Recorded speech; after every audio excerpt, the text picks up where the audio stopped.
Hello friends, welcome back to my channel. यदि आप हैं बिहार बोर्ड क्लास 10th के स्टूडेंट तो आप सभी का बहुत बहुत स्वागत है। इस वीडियो में हम लोग बात करने वाले हैं सोशल साइंस की, और जिसका एग्जामिनेशन आपको 24 जुलाई को है, उसका यहाँ पे आप लोग के लिए पेपर मैं लेकर के आ चुका हूँ। अगर आप लोग इस वीडियो को अंत तक देखते हैं तो आप लोग के एग्जामिनेशन में बहुत सारा क्वेश्चन आंसर मैच करेगा।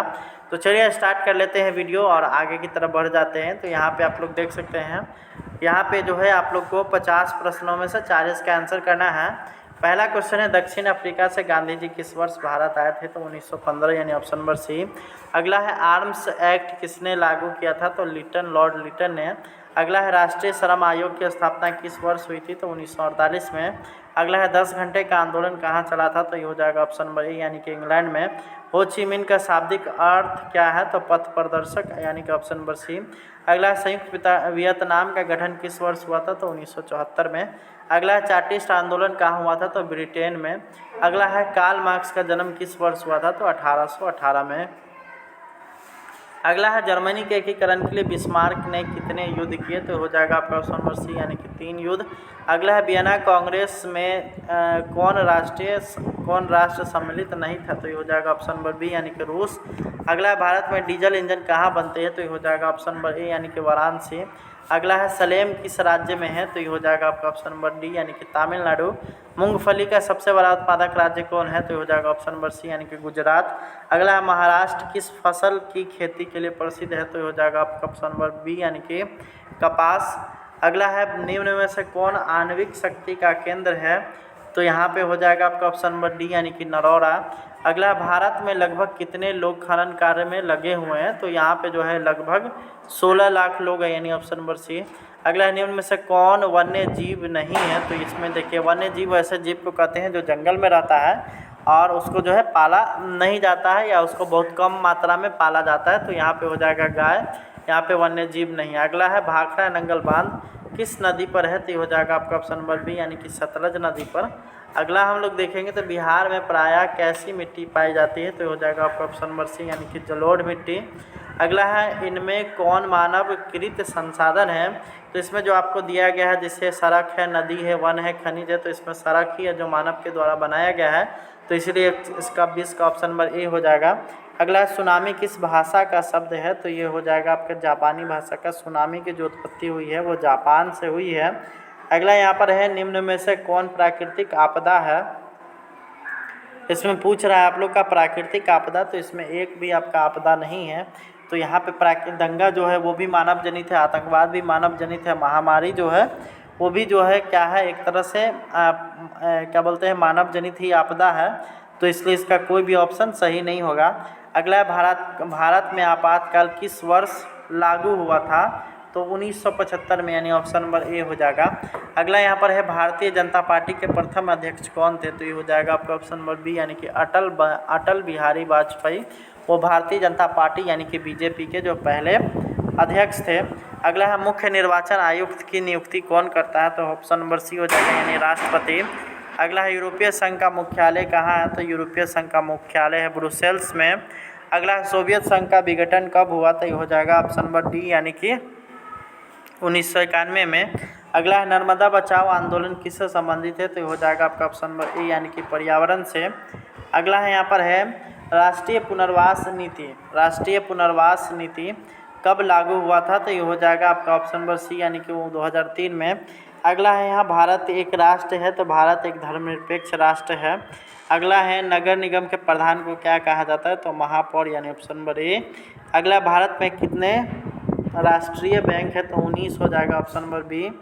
अगला हम लोग देखेंगे तो भारत में सहकारिता आंदोलन की शुरुआत कब हुई थी? तो 1904 में। अगला है, विनिमय के कितने रूप हैं? तो विनिमय 2 प्रकार के होते हैं। अगला है, आय एवं उपभोग के अंतर को क्या कहते हैं? तो उसको बचत कहा जाता है। अगला है, भारत में गरीबी रेखा के नीचे रहने वाले लोगों की संख्या कितनी है? तो भारत की अगर बात किया जाए तो 29.8। अगला है, विकसित देशों का उदाहरण इसमें से कौन होगा? तो हो जाएगा आपका ऑप्शन नंबर डी, यानी कि ब्रिटेन। अगला, बिहार का सबसे कम जनसंख्या वाला जिला कौन सा है? तो शिवहर हो जाएगा। अगला, मानव विकास सूचकांक में भारत का क्या स्थान है? तो 126वां, यानी ऑप्शन नंबर ए। अगला है, विनिमय का सर्वोच्च माध्यम क्या है? तो विनिमय का सर्वोच्च माध्यम मुद्रा है, यानी ऑप्शन नंबर सी हो जाएगा। अगला है रंपा विद्रोह कब हुआ था, तो 1916 में। अगला है गोल मेज सम्मेलन कहाँ हुआ था, तो लंदन में। अगला है साम्यवादी शासन का पहला प्रयोग कहाँ हुआ था, तो रूस में। अगला है भारत का मैनचेस्टर किसे कहा जाता है, तो भारत का मैनचेस्टर कहा जाता है सूरत को। अगला है निम्न में से कौन परिवहनीय संसाधन है, तो ये हो जाएगा आपका ऑप्शन नंबर सी यानी पेट्रोल। अगला है राष्ट्रीय जल नीति कब लागू किया गया था, तो 2003 में। अगला है पंचायती राज संस्थाओं के कितने स्तर है, तो 3 स्तर है।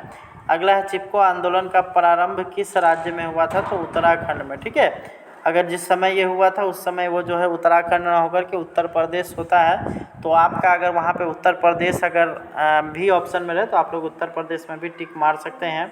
अगला है नेपाल की मुद्रा क्या है, तो नेपाल में भी रुपया चलता है।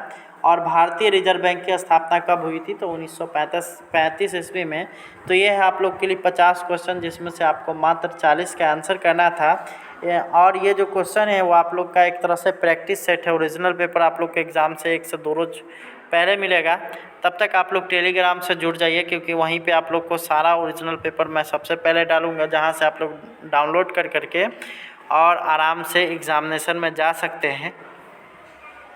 तो उसके लिए आप लोग को टेलीग्राम का लिंक डिस्क्रिप्शन में मिल जाएगा। उस लिंक को जैसे ही आप लोग क्लिक करिएगा तो आप लोग सीधे टेलीग्राम पे चले जाइएगा और वहाँ से फिर जा कर के आप लोग टेलीग्राम चैनल को ज्वाइन कर लेना है। और जैसे ही मैं वहाँ पे आप लोगों के लिए PDF डालूँ, वैसे ही आप लोग को वहाँ से डाउनलोड कर लेना है, जिससे वो आपके पास सुरक्षित रह सकता है।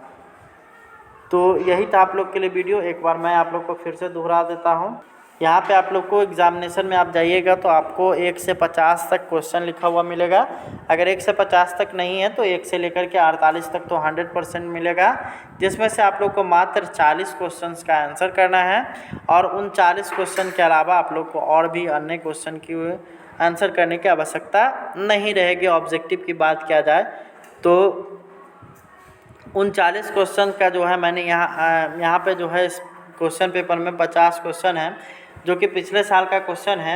इसी तरह का क्वेश्चन आप लोग के एग्जामिनेशन में रहेगा, तो इसलिए आप लोग इस पेपर को ज़रूर अच्छे ढंग से देख लीजिए और अपनी तैयारी को पुख्ता कर करके जाइए, ताकि जो है आप लोग का एग्जामिनेशन अच्छे ढंग से संपन्न हो सके और आप लोग एग्जामिनेशन में अच्छा कर सकें। और साथ ही अब जो है यहाँ पे इसका रिज़ल्ट भी जारी होने की संभावना है, जो कि ऑनलाइन रिज़ल्ट आएगा आप लोग का। और आप लोग को पता ही होगा कि जो है सेंटअप एग्ज़ामिनेशन का जो है डेट आ चुका है, और उस सेंटअप एग्ज़ामिनेशन का रिज़ल्ट भी आप लोगों को आएगा। तो इसलिए आप लोग जो है उसकी भी तैयारी अच्छे ढंग से करिए। इसमें अगर आप लोग का कम नंबर आ भी जाता है तो भी उससे कोई फ़र्क नहीं है, लेकिन सेंटअप में आप लोग को पास करना आवश्यक होगा। अन्यथा की स्थिति में आपका रिज़ल्ट रुक जाएगा और आपका एडमिट कार्ड जारी नहीं होगा। Thanks for